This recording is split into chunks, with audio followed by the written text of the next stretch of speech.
Good morning, good afternoon, good evening, whoever and wherever you are. This is Coach Lee, and we're working on speech anxiety in all its forms. They have a son, 4.5 years old. He can't read as yet, and that's okay because part of what we do, you're gonna jumpstart his reading skills. That's part of the way we approach children. First words are the cause, probably, of most stuttering initially.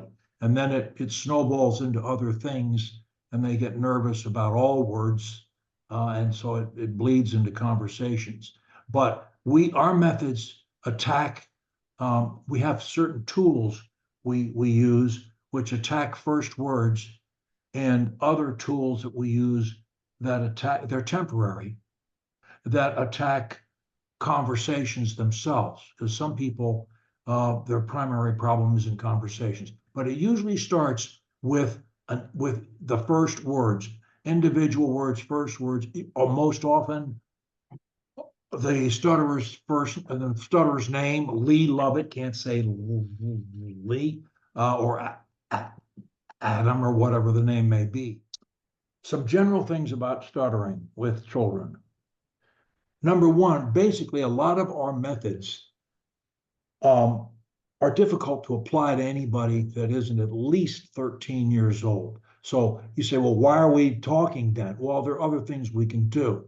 But a lot of what we do, I just want you to know that even if there were difficulty in getting your son to stop short term, near term, the older he becomes, the easier it will be for him to use methods that will enable him to stop stuttering. We believe that well over 90% of the stutterers in the world can stop stuttering. That's our belief, and I think we've proved it hundreds of times.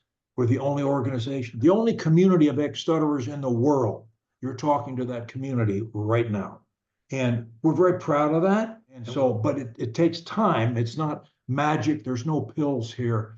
There's no shortcuts. So what do we do with children under the age of 13, and particularly under the age of 9, that have a stuttering issue? Well, number one, the least emphasis that you put on it, the better.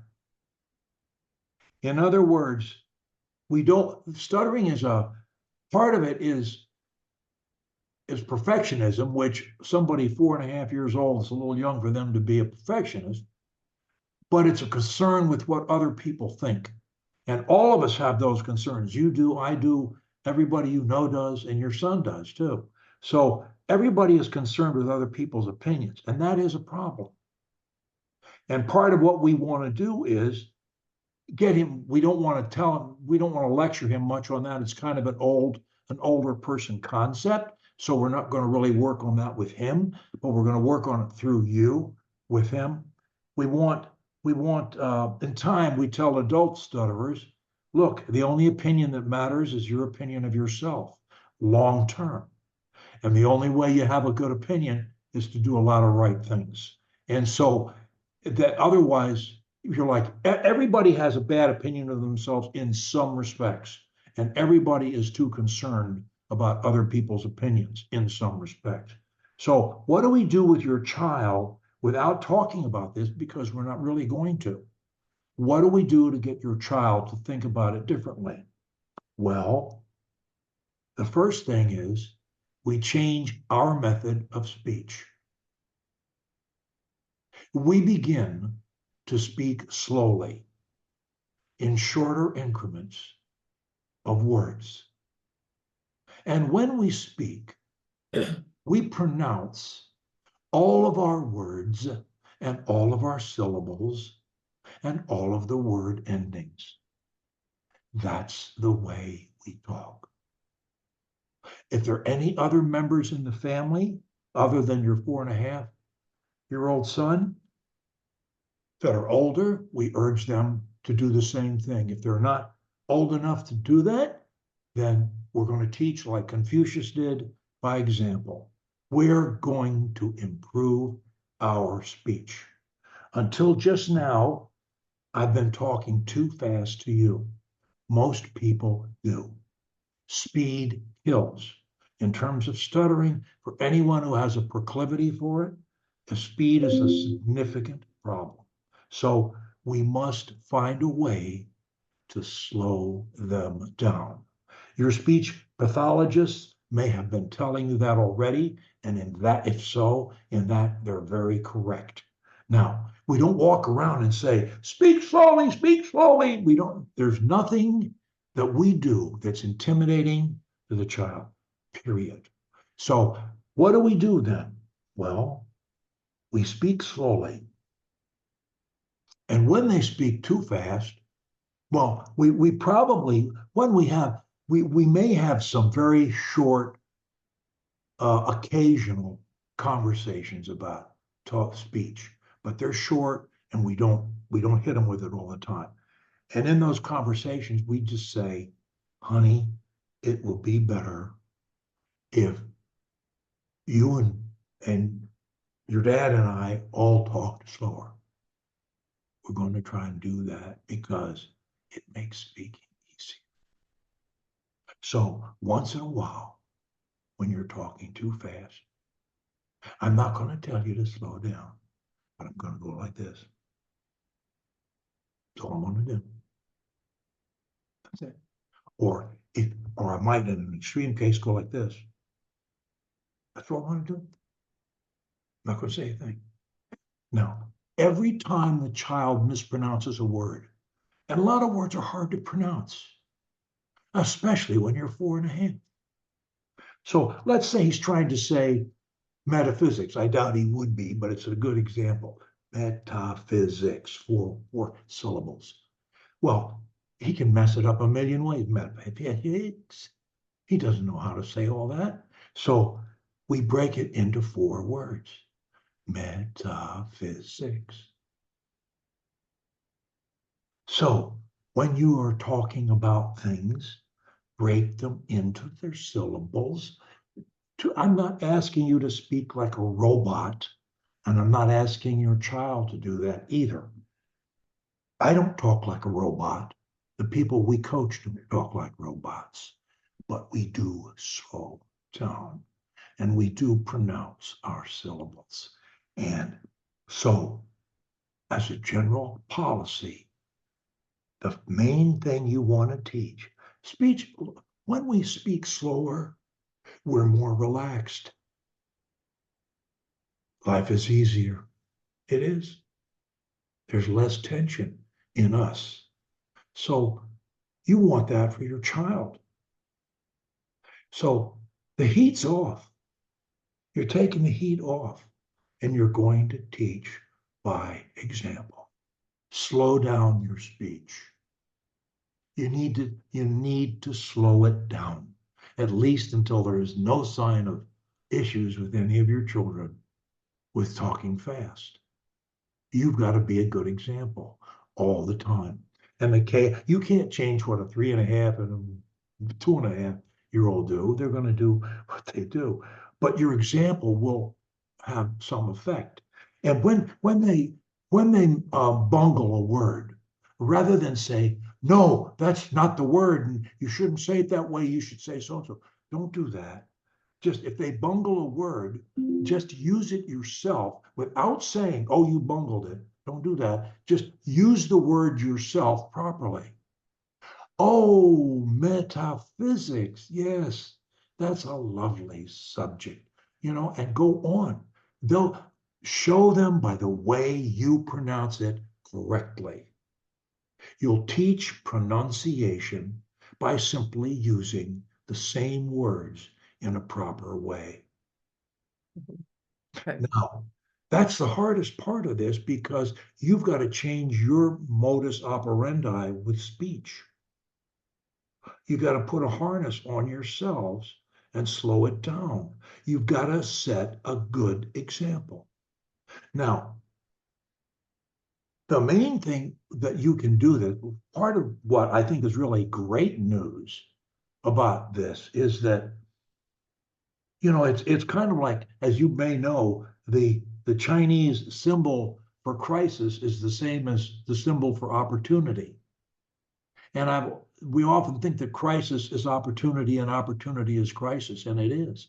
One way that this is an opportunity is that it's going to push you into reading aloud regimens with your children that's going to teach them how to speak and read without even discussing those subjects.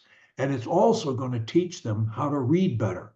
I have 4 sons, 13 grandchildren, and 4 great grandchildren, as a matter of fact. So I got them all sizes, shapes, colors, whatever.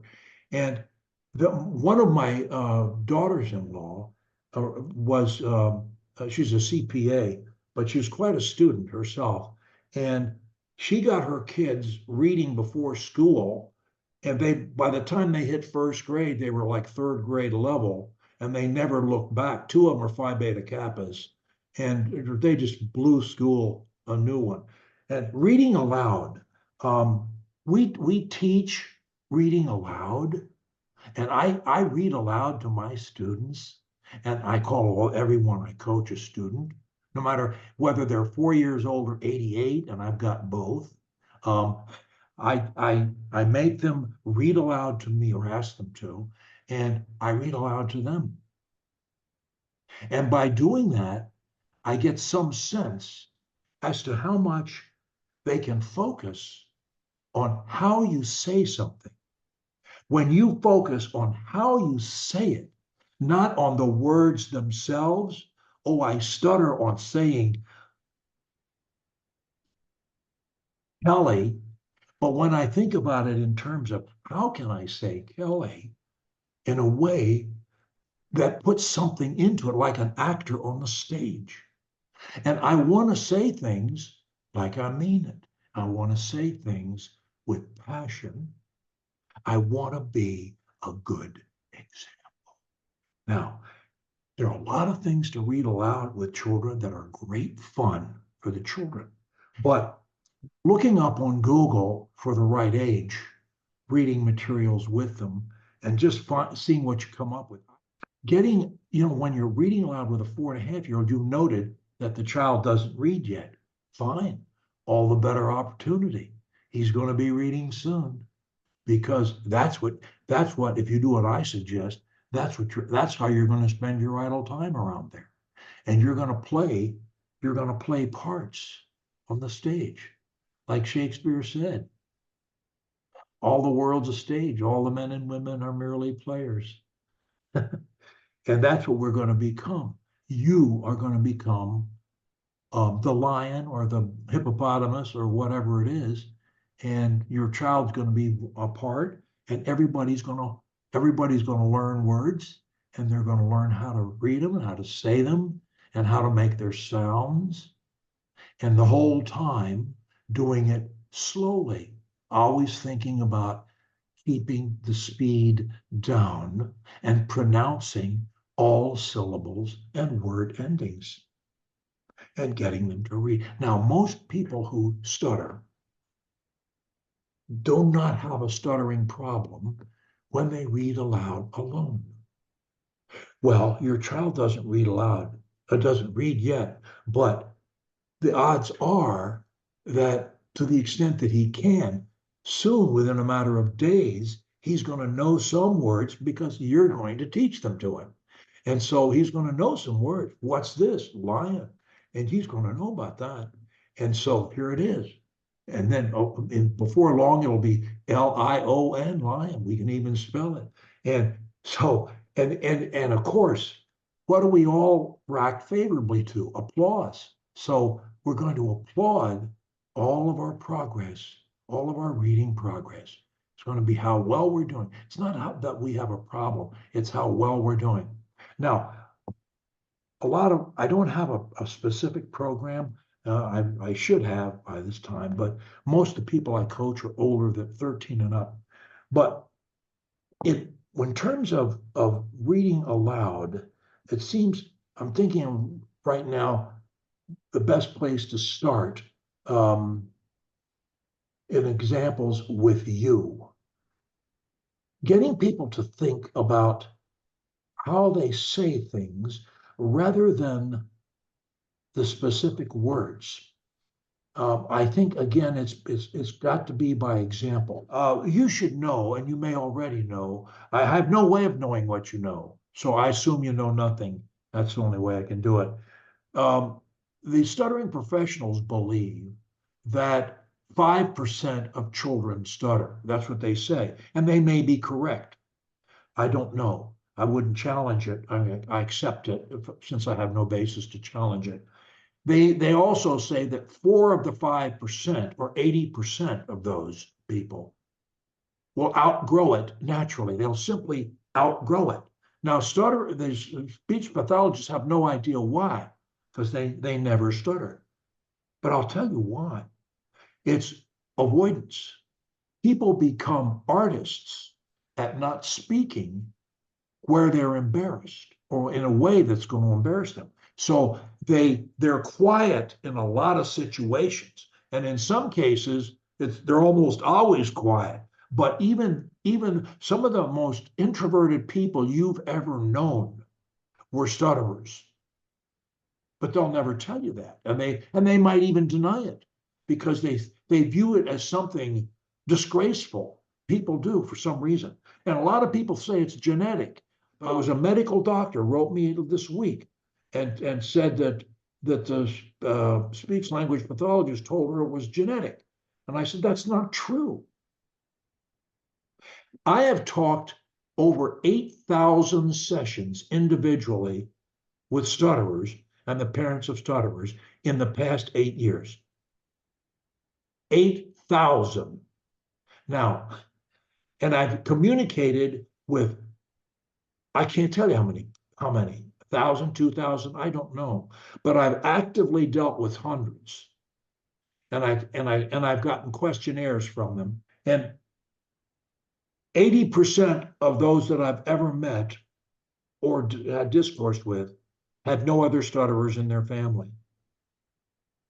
I came from a family of orators. My father was a brilliant speaker. My grandfather was a judge on the circuit court bench. And my aunt was on Broadway for years. She was in silent movies. And she was a brilliant speaker. She could recite soliloquies from Shakespeare when she was in her 90s. And she could project her voice a block. I stuttered. What sense did that make? None. I never stuttered at home because I was not embarrassed with my family. I didn't fear my family or their opinions of me. They thought I was a great guy and terrific and all that stuff. I was the baby of the family and I was perfect in their eyes, so I didn't stutter there. But when I got out, oh man, if I had to say my name in front of a group, I was dead meat. If I had to tell a girl my name, I couldn't do it. Half of the stuttering that I've ever confronted began in school. When the child is called upon to read or recite or to talk to the class or worse, the school. And that is where most, I would say half or more of the people I've ever coached started stuttering. I don't live with any children. My children are all bigger than I am. So it's different from me. I live with my same woman for all these years, but she knows me. But in any event, you guys are going to do this by example. And the more you read with him, you've got to make it fun for him, obviously, or he won't do it, or he'll do it with objection. You want him to enjoy this and tie some rewards to it. Like, what does he want to do? He wants to go to the circus. He wants to go to the beach. I don't know what he wants to do. But whatever his rewards are, tie them to someone that's a little bit, hey, we're going to play a game and see who can read this, that, or the other thing the best. Now, it's not really a competition. If any one of us can master ourselves, we win the game of life. But it's not easy to do, and it's a 24/7 battle every day of your life as long as you're here. So self-mastery is what it's all about.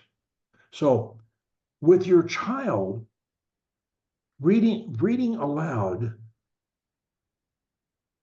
I mean, I believe that you can help your child stop stuttering without your child ever really knowing what you're doing, if you're successful at doing it initially.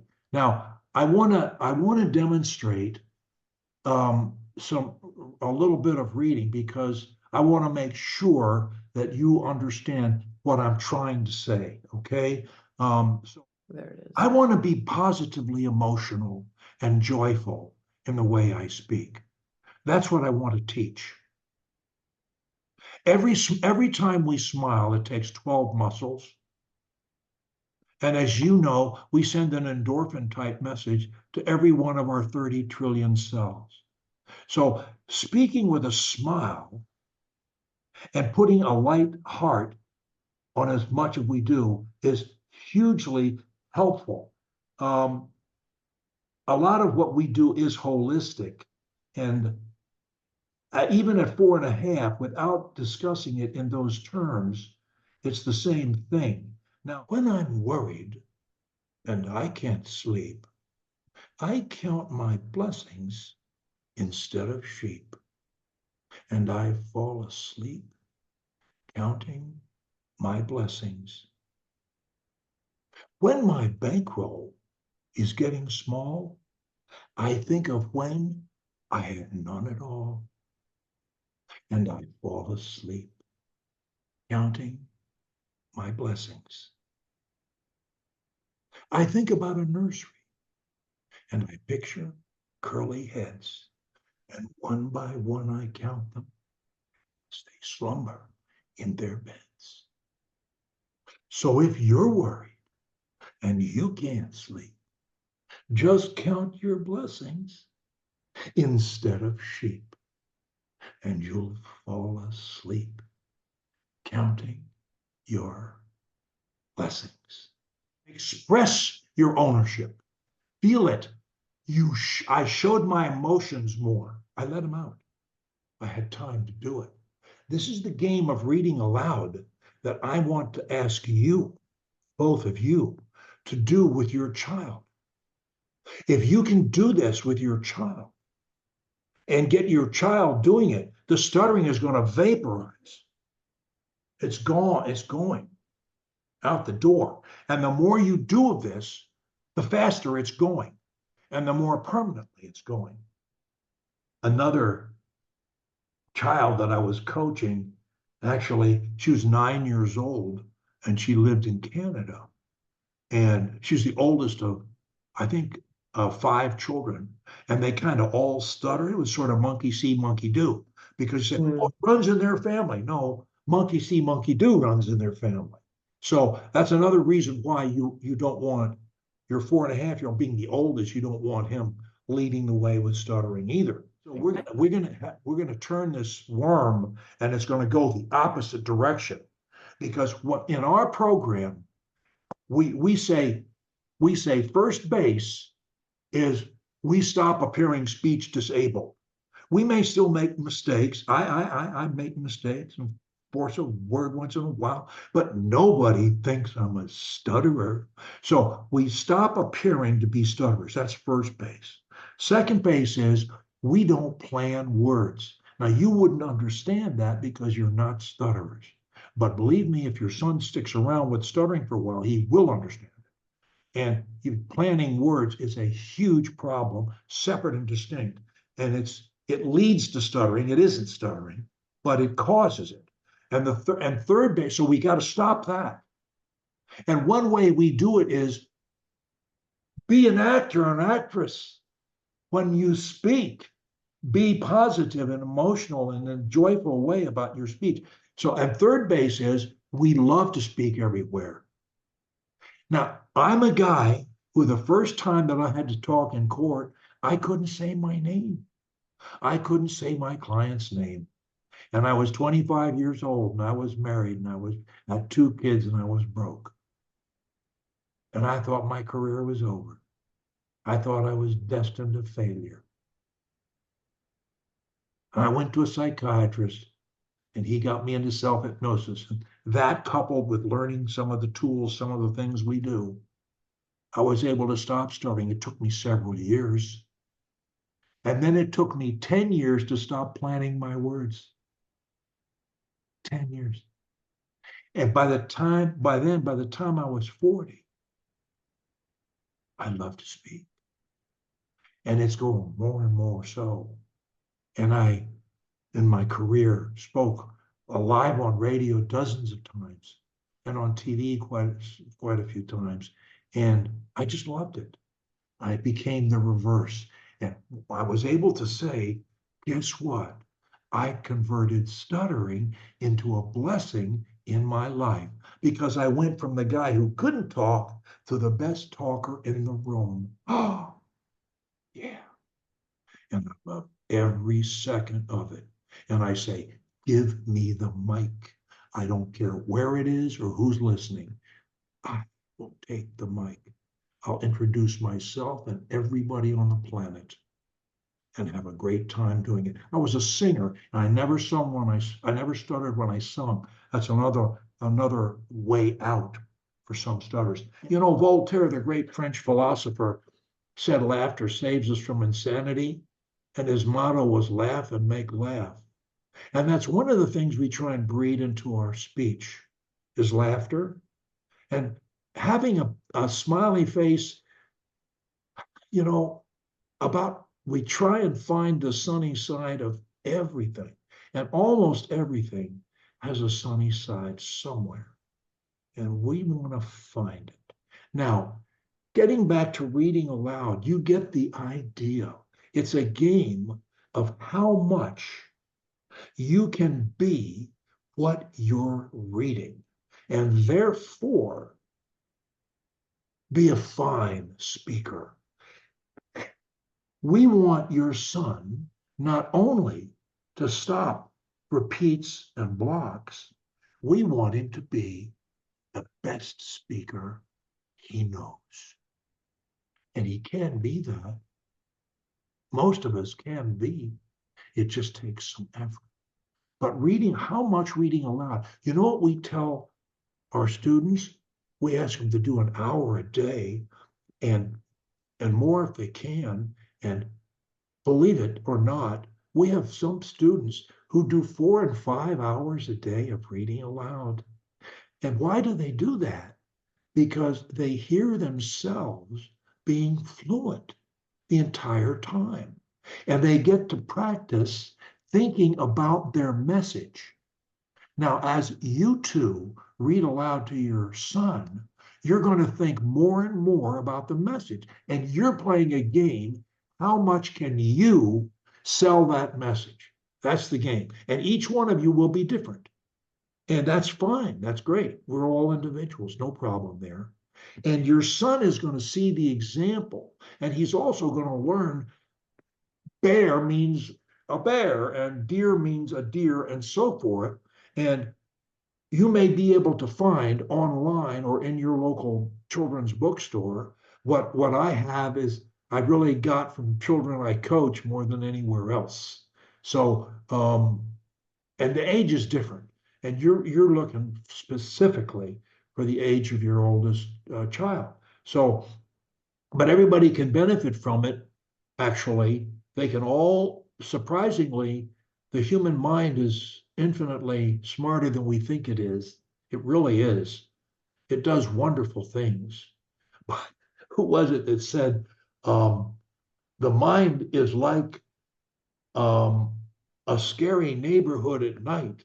You never want to go in there alone. But we believe in mind training, and that's what neuroscience is all about. The mind is like putty, and it can be reshaped, and we use repetition to do it. And we're not talking about that with your child. We're talking about setting an example for him that he will emulate and find pleasant and will learn simply by hearing it. And also, it's an opportunity for both of you to teach your child to read at light years above his whatever his grade level is or soon will be to go way, way down the road ahead of that. Forget about that. You're going to blow that one away. So this is above all else, this is a slow down, pronounce, and learn words. And it's a chance for the three of you, or the two of you, to bond much better with your son than you otherwise will. It's really a great opportunity for you. And the more fun you can have out of it, I mean, read road signs. I mean, make games out of anything you can.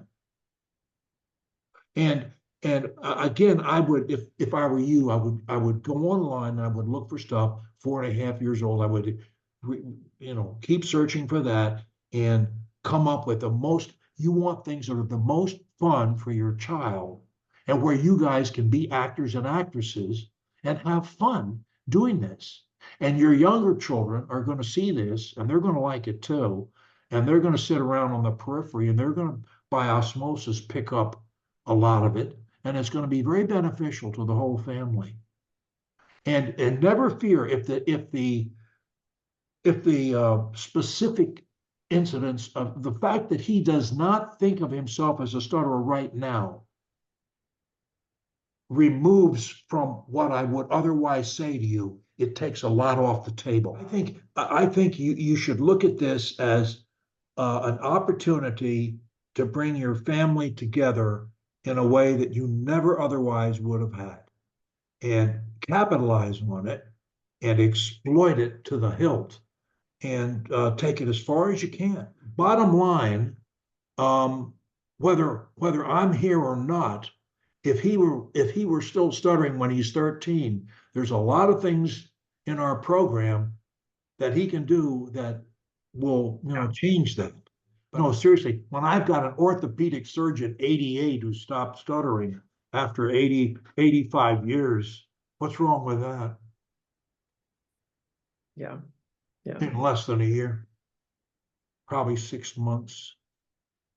And he has Alzheimer's and dementia and all kinds of stuff going on. And we beat it. And I can't tell you how many people in their 70s we beat it too. Right.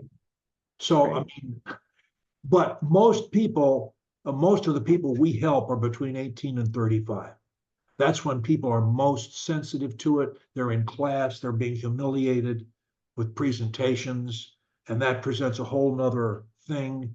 With a lot of kids that are in school, we ask their parents to beeline to the principal's office and meet with the principal and every teacher and say, please do not call on my child unless to speak in class, unless he or she raises her hand, and otherwise don't call on them, period, ever, ever, ever. Because that is where so much stuttering begins. I have one guy, he's a doctor, a medical doctor, in Pakistan. And he stuttered so badly on so many words. He came to us when he was just finishing medical school. He was going into his residency. He was like number one in his class. And I said, we were talking about his academic achievements. And he said, well, of course, he said, I was number one because I had no friends. I went to no parties. I talked to no one. I just studied. That's all I ever did all my life. And he stopped stuttering and he married the most beautiful woman and sent me a picture of their family. And they're Muslims of sorts, and they were in all these colors. The costumes were brilliant, reds and blues and oranges and whatever, all these people and these magnificent and he was right in the center. And he was telling me, he said, when I call people on the phone, his name was Fahad, and he said, and they say, this is Fahad, and they say, no, it's not. Fahad can't say this is Fahad. Come on, who is this? No, it's Fahad. No, come on. He said, people just wouldn't believe it. That's funny. Stop stuttering, and we're really happy about that. Well, it's a funny thing, we've worked with a number of medical doctors and attorneys and PhDs in various things. So scholarly people, stuttering has nothing to do with intelligence. Don't ever think it does. That's Absolutely. irrelevant. It has to do with nerves, with anxiety, and undue concern about other people's opinions. Yeah. You know, what I tell my students is, again, most of them 18 to 35, I said, you know, you're the age of my grandchildren. So I get to talk to you like a grandchild, and you have to suck it up. So I say, you know what? It only takes three things, in my opinion, to succeed in life. And they say, what's that? I said, well, number one, you got to do the best at everything you do. If you don't like doing it, change what you do. But whether you're a brain surgeon or a street sweeper is not the point. The point is you do the best job humanly possible for you at that job at all times, at all times. And when you can do that, then you hold your head up, say, "Oh, I'm not so bad relative to my peers. I do pretty well." And the second thing is, you got to be as loving as you can be to every human and domestic creature there is. Period. No exceptions. You think that isn't hard? You know it's hard. That's so difficult to do. Did you ever hear of Will Rogers? He was nominated when Oklahoma threw his hat in the ring as nominee for president in 1931 when Roosevelt was about to be nominated. And he got up and went up to the front of the group and he said, well, he said, we all know who's going to be our nominee here, and it's not me, but he said, it's really nice to be liked by the people you come from. But he said, you know, it's always been easy for me because he said, I never met a man I didn't like. Now that's a goal. Now I can't say that, but I can say I never met a man or a woman about whom I couldn't find something to like.